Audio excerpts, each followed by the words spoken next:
We're all facing uncertainty right now, but it doesn't have to be all bad. Keep watching.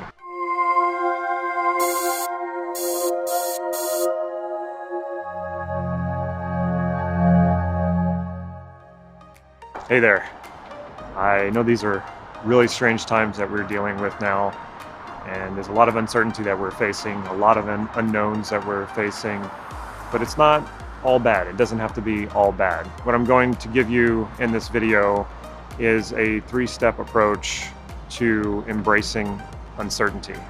Now, I would love to be able to say that this is just all NLP that I'm going to give you, but it's not. As I was preparing for this video and writing out what it was that I wanted to tell you, I realized that there's a lot of Stoicism that's mixed into this. There is definitely some NLP that's mixed into this, and perhaps some of it's just my own experience. I was alive and working as an adult when 9/11 happened, and I just started my first business in 2008 at the height of the financial crisis.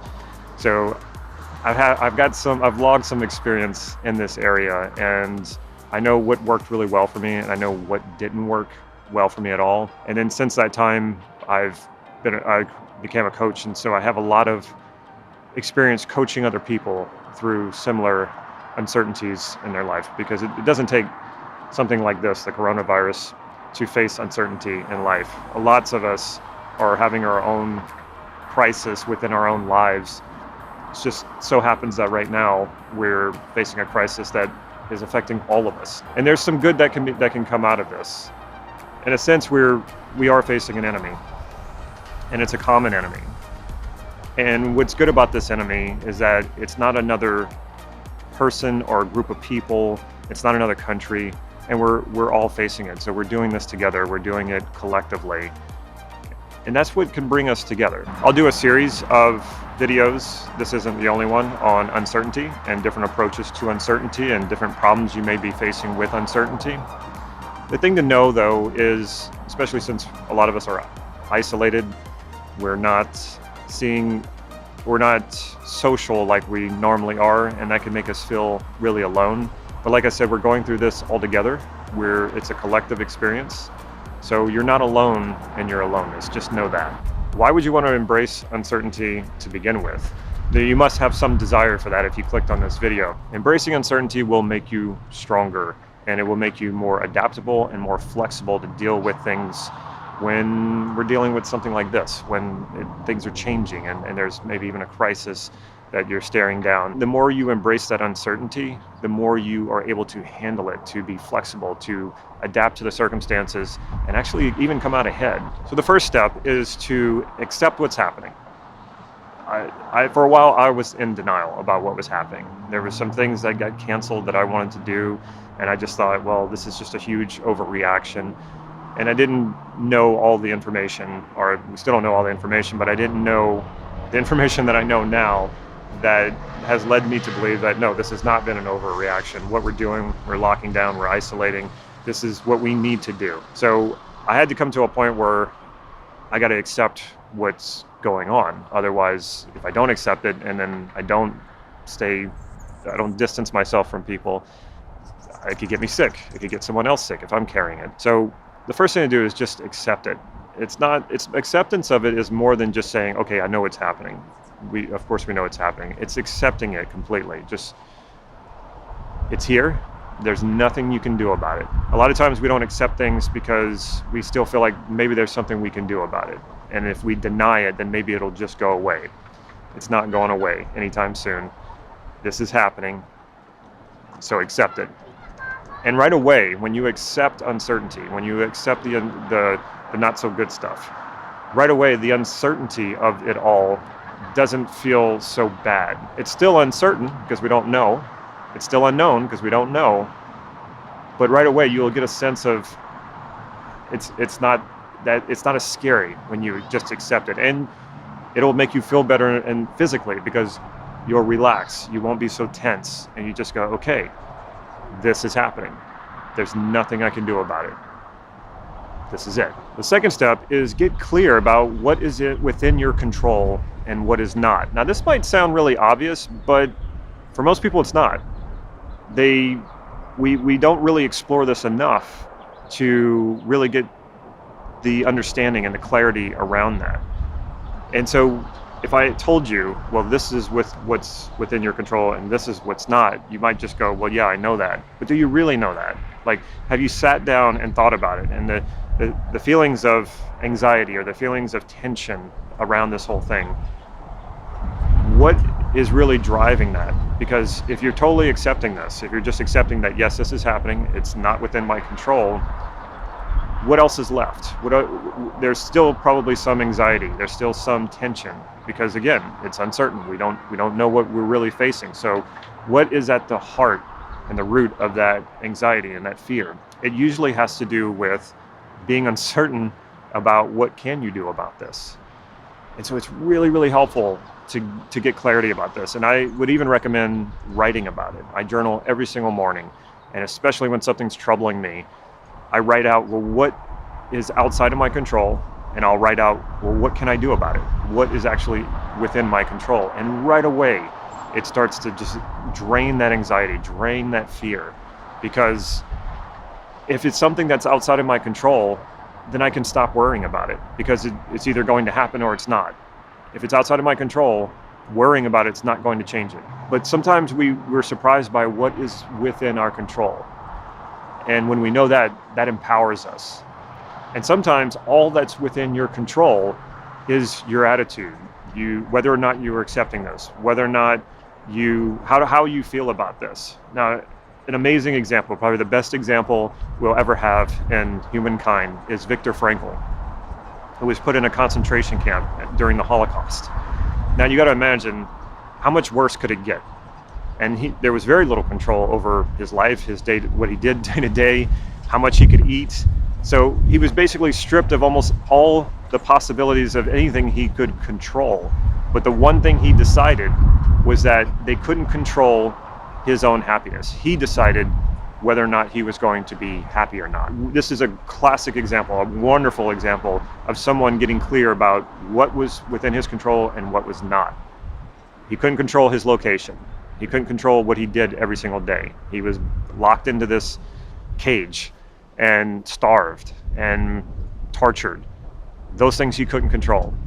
But he decided that his own happiness, his peace of mind, was still within his control and that the Nazi soldiers could not take that from him. I don't know if I could ever do that. That's extreme.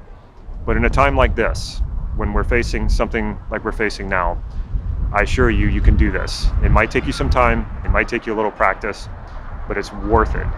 Take some time and get clear about this. What do you control? What do you not control? The things that you do control, those are the things to work on. This is a great time to work on yourself. Most of us have a lot more time on our hands than usual because we're out of work. Instead of staying at home and worrying about work, which you don't control, stay at home and work on yourself. Work on getting clear about this, and then how do you improve yourself? How could you come out ahead at the end of this? And this actually brings me to the third and final step. Ask yourself this question: what do I want out of this situation? If it's what we're dealing with now, the coronavirus, so the entirety of the situation, what do you want out of this? Especially when it's all over. And if you're watching this video when we're well past and recovered from the coronavirus, it works for anything. Ask yourself, not just ask yourself, meditate on that question. What do I want out of this? And notice the answers that come up. Don't be quick to fill that space. What happens a lot of times when we ask ourselves a question, it opens up a void. And the conscious mind wants to answer it right away. Like, this is what we're taught from the time that we first start going to school. You know, the teacher calls on you, you need to be ready to answer. You don't want to do that here. And what will likely happen is your conscious mind probably will jump in and give an answer and fill that void. And that's okay. Let your conscious mind do what it wants to do. It's designed to do that. You've trained it to do that. So let it answer that question, but don't be satisfied with that answer. Don't be unsatisfied with that answer. Just leave it open, because your unconscious will get there. Your unconscious will start delivering answers to you.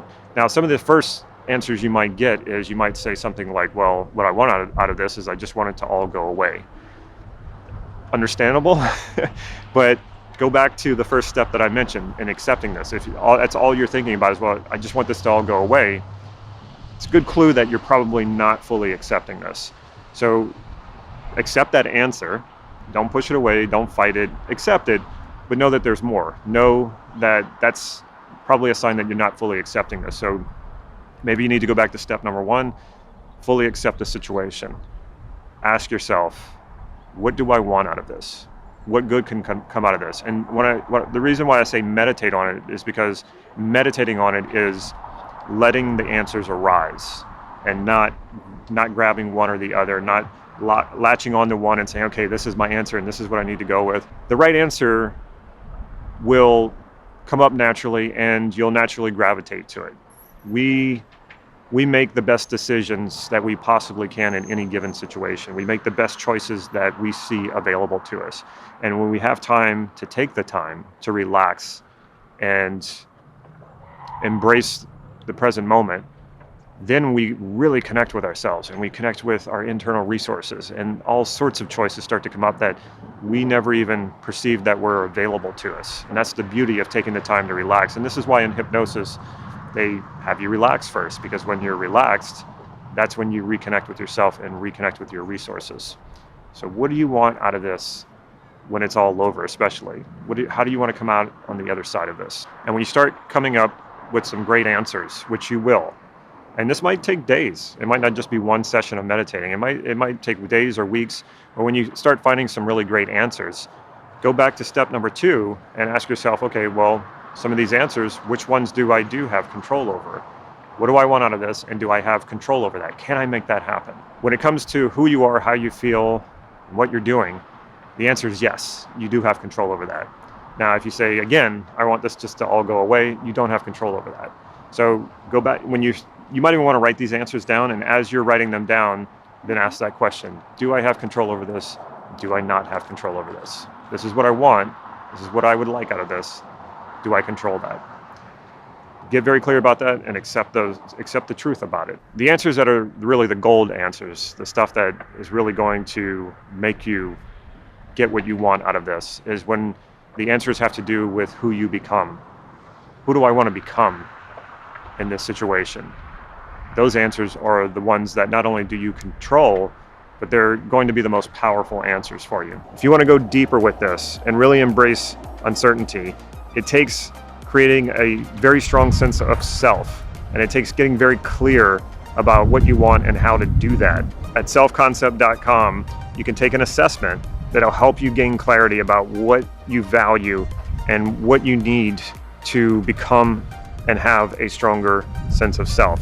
To take the assessment, just click the link in the description below.